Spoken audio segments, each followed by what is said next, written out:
আসসালামু আলাইকুম রাহমাতুল্লাহ।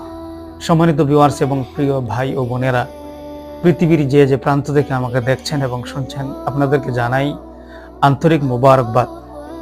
বলছিলাম তিনজন জান্নাতি ব্যক্তির কথা। এর মধ্যে সর্বপ্রথম হচ্ছে যে ব্যক্তি আল্লাহর রাস্তায় আল্লাহর ওয়াস্তে শহীদ হয়েছে, অর্থাৎ আল্লাহ রাব্বুল আলামিনকে খুশি করার জন্যে, আল্লাহ রাব্বুল আলামিনকে পাবার জন্যে নিজের জান এবং মাল সম্পদ আল্লাহর রাস্তায় কোরবানি করেছে, আল্লাহর রাস্তায় নিজের জীবনটাকে বিলিয়ে দিয়েছে। সুবহানাল্লাহ।